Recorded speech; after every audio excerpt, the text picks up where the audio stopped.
Hello, I'm Natalie, your English teacher, and don't forget to subscribe for our amazing lessons and very useful speaking practices.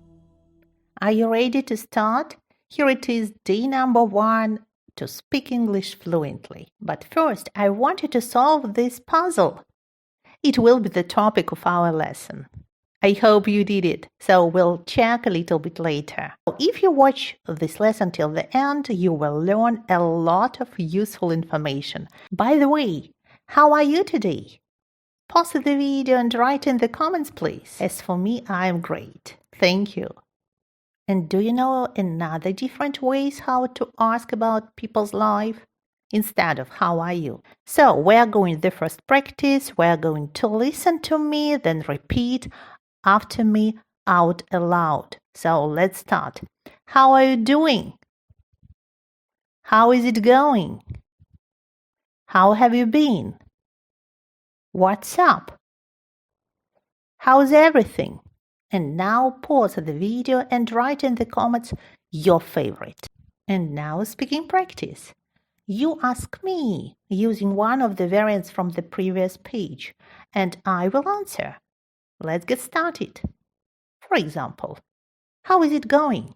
So, do you feel more confident in speaking English?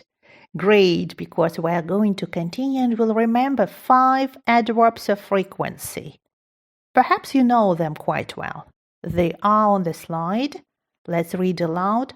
Always, usually, often, sometimes, and never.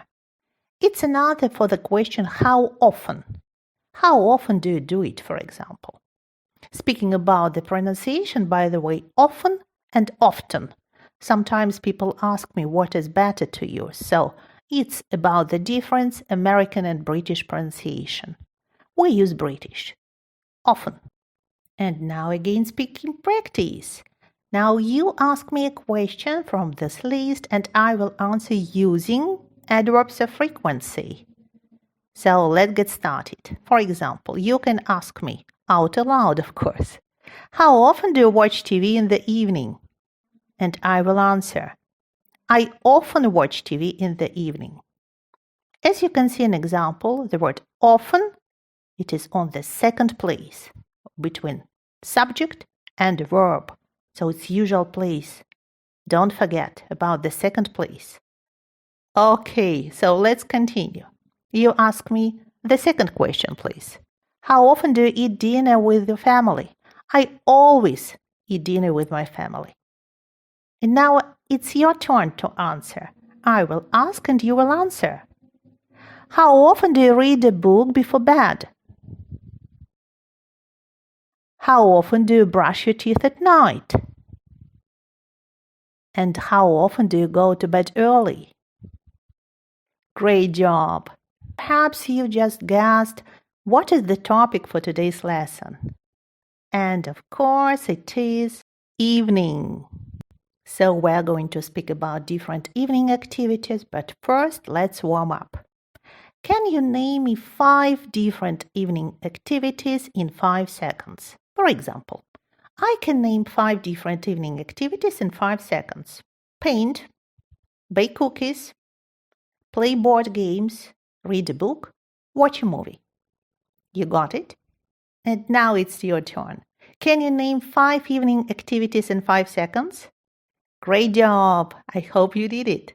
And now, as you can see on this slide, I prepared for you so many useful different expressions to use to speak about evening activities.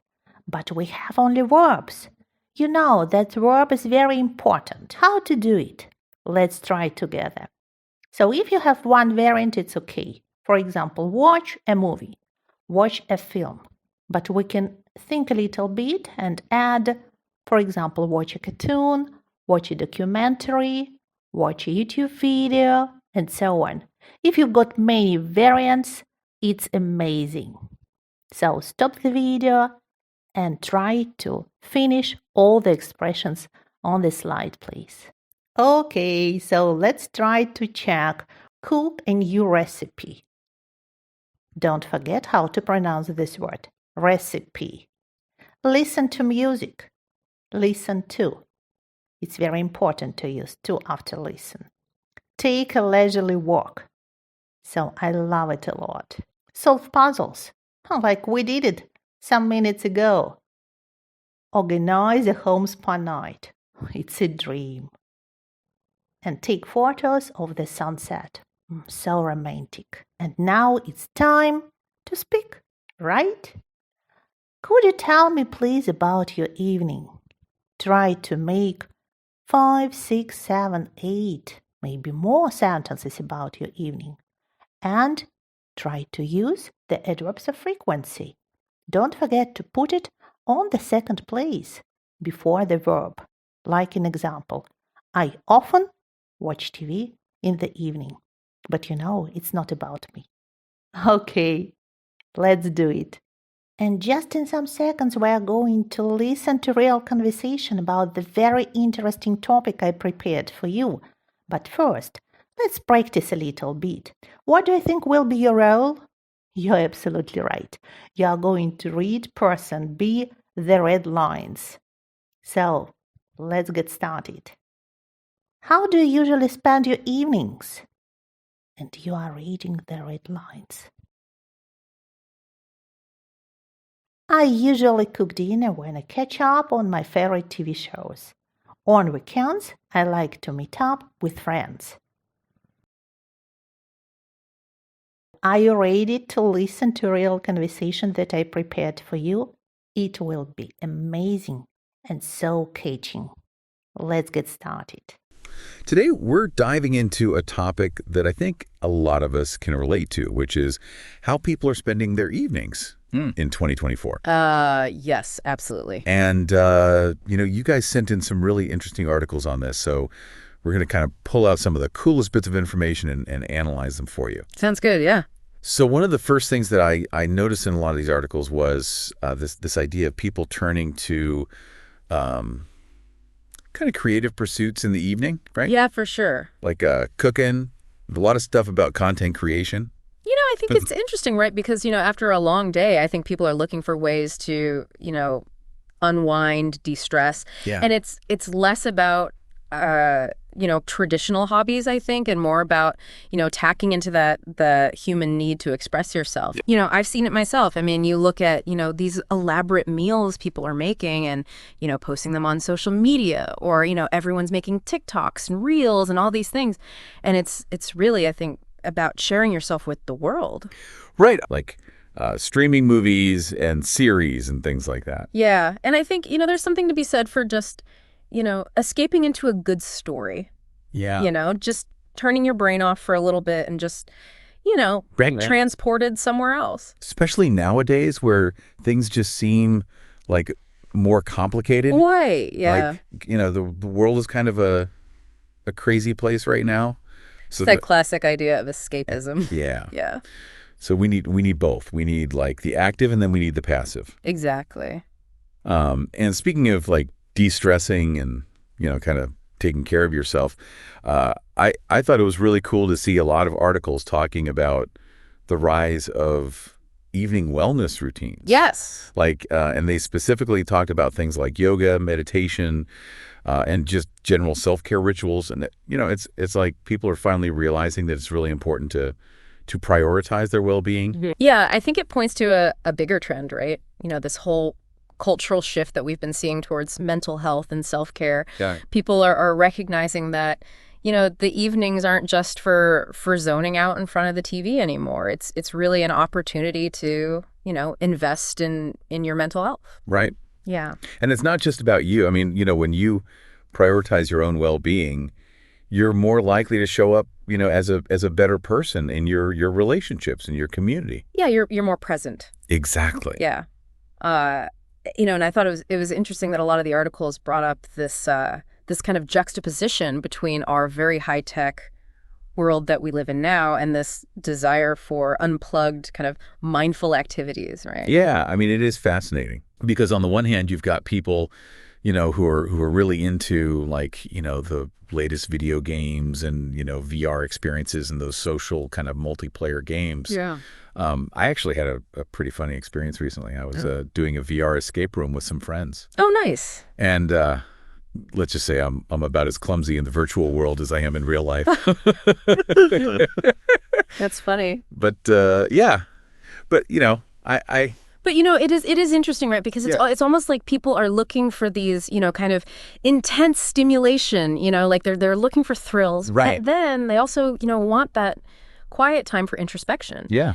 And it suggests that, maybe we're just trying to balance these different parts of modern life. Yeah. And, gaming is a great example of that. It's a great way to, escape, but it's also a great way to connect socially, especially for people who maybe, don't find traditional social settings so easy. Right.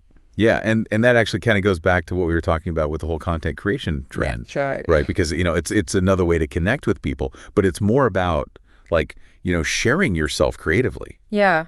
Whether it's through, a hilarious TikTok video or, a really thought-provoking blog post. I mean, it's about, putting yourself out there and connecting with other people who share those same interests. And I think it speaks to the fact that even though, we live in this high-tech world, those human needs for connection and creativity, they're still really powerful. Yeah, absolutely. It's almost like these outlets are like a modern version of, gathering around a campfire and telling stories. Right. Yeah. So we've got this really interesting variety of evening activities. Yeah. From, screens to self-care and cooking and creating. And it just seems like people are finding all sorts of different ways to unwind and recharge at the end of the day. Yeah. It's a really fascinating landscape. And I think, for anyone listening, it's a great opportunity to, to think about, well, how do you spend your evenings? Yeah. What do you choose to do with that time? And what does it say about you and what you value? Yeah. So, maybe this deep dive has inspired you to, try something new or just to think a little bit differently about how you're spending your downtime. Yeah, great advice. Well, thanks for joining us for this exploration, everyone. And we hope it gave you some food for thought. Absolutely. All right. Until next time. See you then. And that is all. Our lesson is over. Thank you so much for being with me. Thank you for learning with me. Thank you for watching this video. And we'll see you next time. So don't forget to subscribe. And see you soon. Bye-bye. See you.